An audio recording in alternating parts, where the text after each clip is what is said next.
Beach Kids family, thanks for tuning in to the tail end of our Toe Walking Tuesday. Before we get to the exercises that we wanted to share with you, I wanted to talk a little bit about what toe walking is.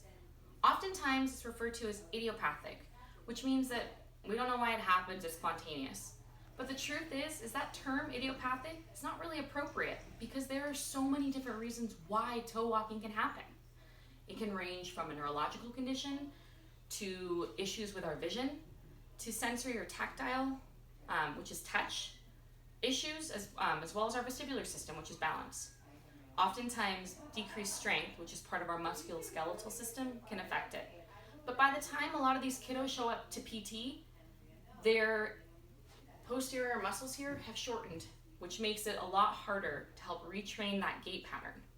So, we want to help here at Beach Kids by making our parents and our kiddos a little bit more aware of what to look for with toe walking. Oftentimes, you'll see our kiddos on the balls of their feet walking. Sometimes it'll be more of a bouncy step. But what we're really looking for with proper gait pattern is that initial heel strike or that heel contact with the floor, which is what we really work on in our retraining of the brain. We use different strategies here. Oftentimes you'll see PTs early on use what's called heel wedging, which helps bring the floor to the heel.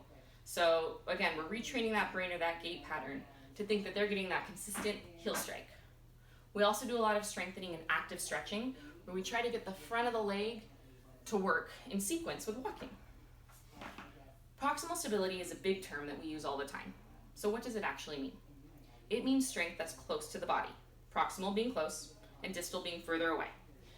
In order for you to have mobility further away from your body, you need to have stability, which means your core, your hips, and your shoulders need to be really strong.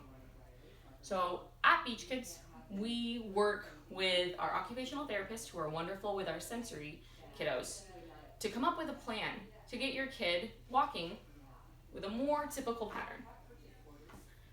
We've put together about 3 exercises that we had to narrow down from so many of our favorites that our physical therapist Rachel is going to share with you in just a second.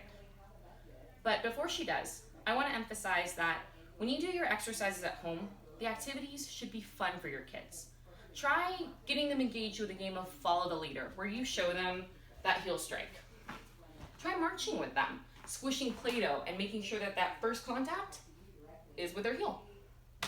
You can try games like Simon Says to get them engaged initially. We're here to help you. So if you're not sure what toe walking is still, you're not sure if your child's doing it, or you just have questions about gross motor skills in general, please find us, contact your PTs here at Beach Kids, and we're more than willing to help you. If you can't, if you're not already currently in physical therapy, talk to your occupational therapy or our occupational therapist or our speech language pathologists, and they'll point you in the right direction. So with that said, I'm going to send it over to Rachel, and she's going to show you those exercises. I will see you all tomorrow for another video. Thanks.